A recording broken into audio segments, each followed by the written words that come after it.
तर विरोध करणाऱ्यांनी की आपण का विरोध करतोय, म्हणजे काय तर चित्रपट तुम्ही पाहिलाय का, की बाबा चित्रपटात असं काय तुम्हाला टोचतंय की ते तुम्ही मग व्यक्त व्हा ना, की तुम्ही विनाकारण तो चित्रपटच तुम्ही मराठीत त्याला प्रदर्शित होऊन तुम्हाला, म्हणजे महाराष्ट्रासारख्या ठिकाणी हिंदीत तो प्रदर्शित झाला पण तो मराठीत प्रदर्शित झाला नाही, याच्यासारखी लाजिरवाणी गोष्ट ती दुसरी काय असू शकते. 97% समजा महाराष्ट्रात, आता मी असंच पोस्ट वाचत असतो की इंस्टाग्रामचे वगैरे किंवा कुठं काय असेल ट्विटर म्हणा, तर त्याच्या खाली असतात की बाबा 97% समाज, ज्याला 3% नाही का, म्हणजे 3% लोकांनी तो चित्रपट म्हणजे बंद पाडून दाखवला, हे त्यांचं यश आहे. तर 97% लोक गेले कुठं. मग चित्रपट तुम्ही आहे ना प्रत्येकाने पहा, तुम्हाला म्हणजे खरंच जाणवलं की यार काय घडलं होतं 3000 वर्षापासूनचा जो म्हणजे त्याच्यातले जे सीन्स आहेत ना, तुम्हाला सांगतो की मी आहे ना, आता माझा वय 33 आहे, तर मी फक्त वाचनात आलो की बाबा गाड्यात मडकं, तो झाडू, तर नाही का असं कधी चित्रीकरण एकदम उत्कृष्ट पद्धतीचं असं कधी पाहिलं नव्हतं. म्हणजे जास्त काही भाग नाही, एकच सीन दाखवलं पण ते लगेच तुमच्या डोक्यात फिट बसून होतं की अरे हा बाबा हे असं वातावरण होतं.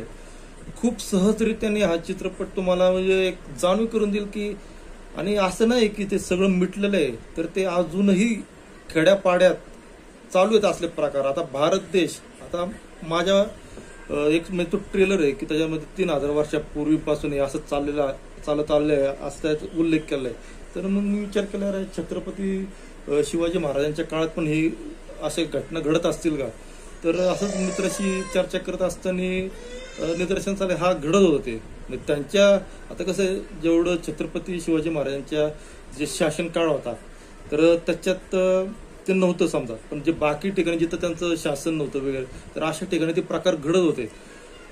मग असे तुम्हाला जर ते खऱ्या गोष्टी आपल्याला जर नाही का चित्रपटाच्या रूपाने पाहायला मिळत आहेत, तर त्यात काहीतरी सुधारणा होऊ शकते. आता काय आहे की चित्रपटात दाखवण्यात आले की म्हणजे त्यांची जी मेंटॅलिटी, जे शूद्र म्हणून नाही काय जो समाज गणला जातो, की त्यांची स्वतःचीच मेंटॅलिटी असते की हा बाबा हे असं आपण त्यांचं नाही का म्हणजे पूर्ण असं सावली त्यांना आपण आपली दिली नाही पाहिजे, किंवा आपण त्यांना स्पर्श केला नाही पाहिजे, किंवा मंदिरात आपलं जाणंच हेच आहे पाप आहे.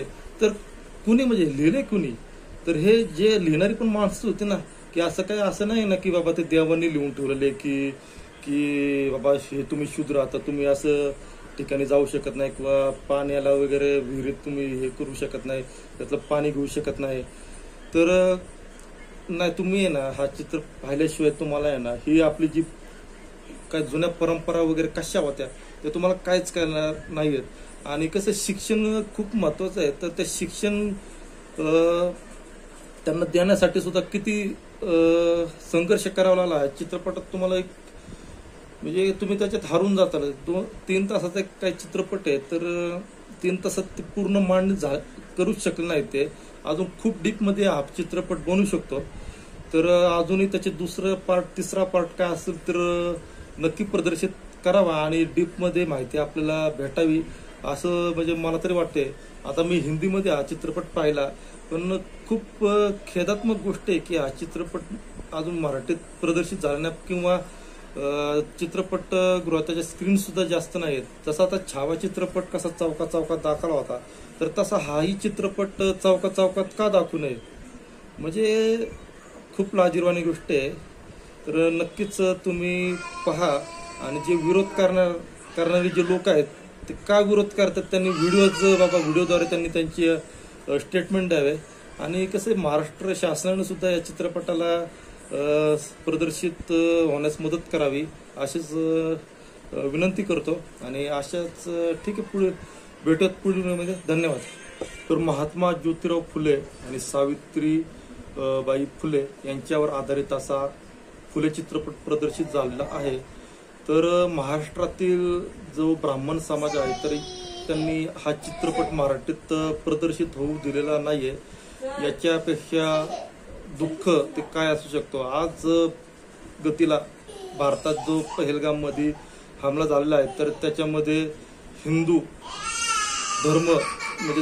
धर्म विचारून त्यांच्यावर जे 28 जणांवरती गोळ्या घातलेल्या आहेत. तर असं एक समीकरण असताना की अशा वेळेस हिंदू समाजावरती आधारितच असा हा चित्रपट असताना त्याला विरोध का करण्यात येतो हे न समजण्या पलीकडचं कुड आहे.